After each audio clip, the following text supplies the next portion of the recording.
the client's nail or your nails and have the crystal already in still on the nail. So we'll all go ahead and using the crystal clipper.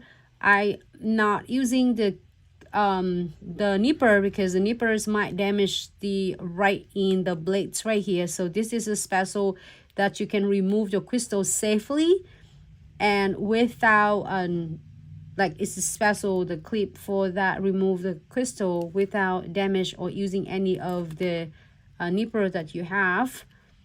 So just using just right in the tips and then slice right in on the edges, and just keep it flat with the nail surface like this instead of going 45-degree angle, because if you do that you might poking and drill into the nail, so which is not good because you might accidentally hurt your nail. So you don't want to do that. Keep it really nice and flat with the nails and squeeze gently, then you can remove everything.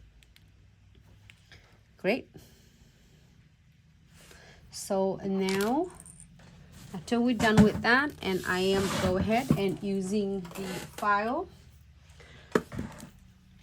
I have the e-file. If you don't have the e-file, it's just really simple. You can using your emery board and file it off all of the existing gels, or if a lot of you are true to remove them, you can break the seals. Like you can just remove the seals and then wrap it with pure 100% acetones and the foil if you have it at home for your convenience, or if you're doing it for your clients, you can either do that or you can able to use the really fine like medium ceramic beads, and you can just clean up the existing gel. So I'm going to use this and then turn my E5 to 7000 RPM and then keep my ceramics beads like parallels with the nail, so it's only like buffing it, removing gel without burning my nail surface, because it's not going to give it like really pressures. It's basically if I just buff it my fingers, you basically don't feel anything. So that's what you want on the nails. And remember, when I have this gel polish, I always put the base gels underneath, so not only to get adhere so much better with the gel polish that I did on, but also when you remove it, it's really nice because you're not going to like really find out all the way to the natural nail bed. So keep it flat.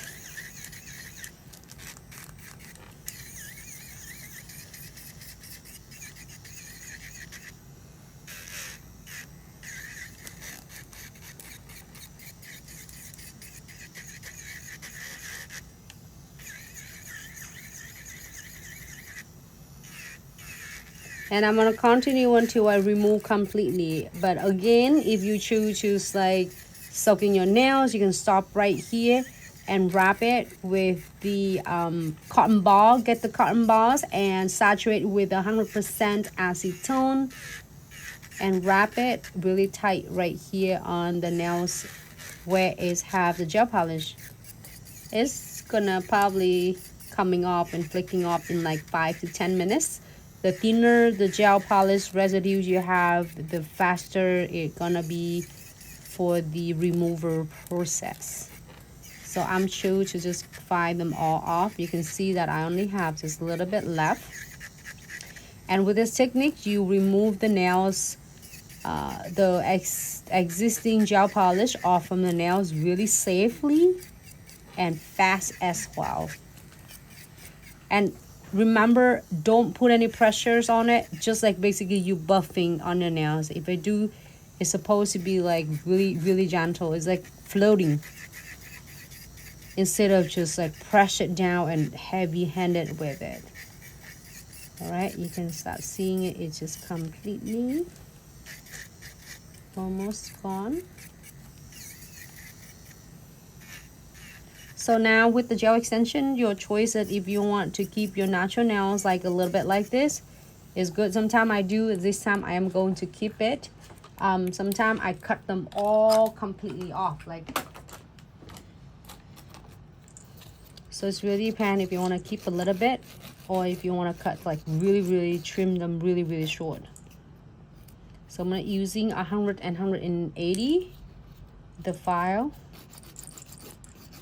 and then give a quick shaping,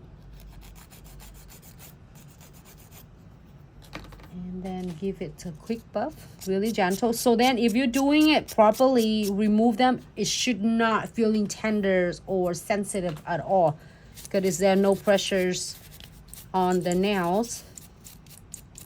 So I'm gonna remove the dust off, and then of course on this table station right here too.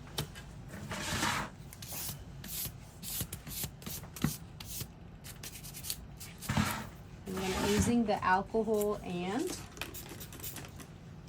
clean up.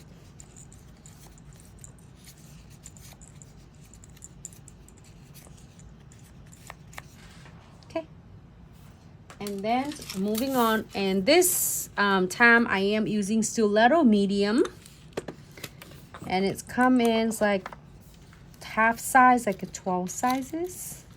So from 0 all the way to 11. So I'm gonna go ahead and size it and pick up like number 1. Number 0 is 0. Okay, 0 fitting. Yeah. So then you can size all of them. Like make sure when you size them, you are gonna place it right at the cuticle and stop right here, and then gonna look on the left. Make sure it's covered so it's not like being missing or smaller than the sidewall. So make sure it's covered from a sidewall all the way to the other sidewall. So then that way it's gonna keep nice, strong, and also the structures is not like thin right in the wick point. So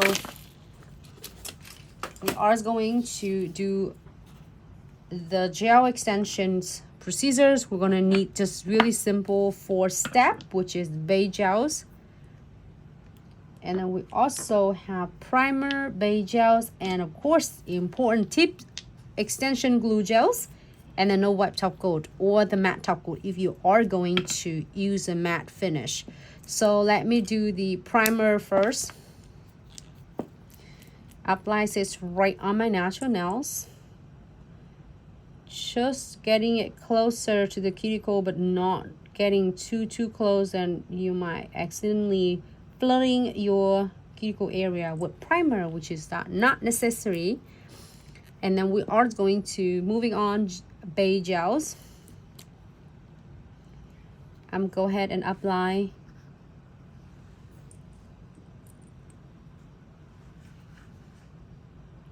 one thin coat. In the meantime, I'm gonna apply this.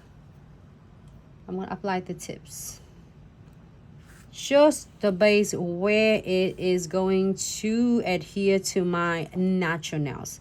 So I'm gonna keep my nails for 10 seconds and then this tip for 10 seconds. And here's this my nail sample. We're gonna create this one.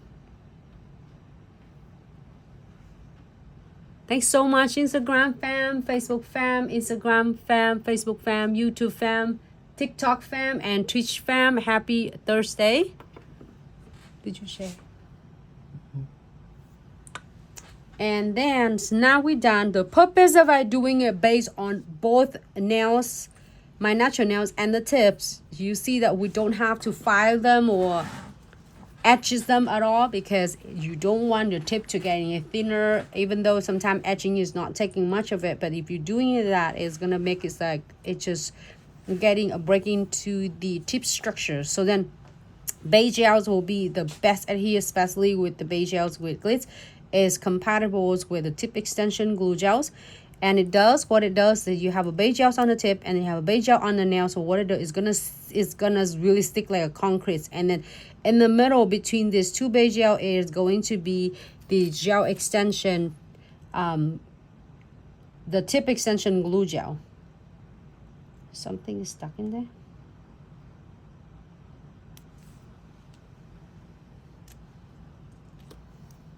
something. So I'm gonna go ahead and using tip extension glue gels. No, it's okay. It's something dust in the back. So I'm go ahead, and it's really thick density, and it's so easy to like doing it because it's not runny at all. So we're gonna have the flashlight right on the sides, and it's really cool. Flashlight had the stamping head as well. So I'm gonna pick like about a full size of the bristle with the load with extension glue gel. So this one is the thumb, so we'll give it like a full load,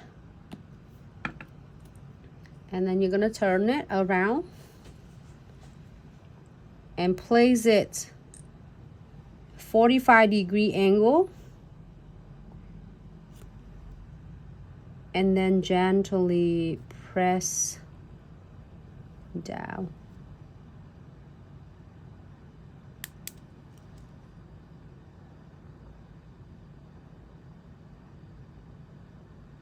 And hold for a few seconds until you feel the nail start getting solid. Looking really good. And I'm going to turn around. You can see that a little bit extras tip extension glue, and then it's still setting. So I am going to using a twin tip brush and kind of blend it. So then that way it doesn't have, looks like it's have too much residue there or lumpy anything. And it blends so well.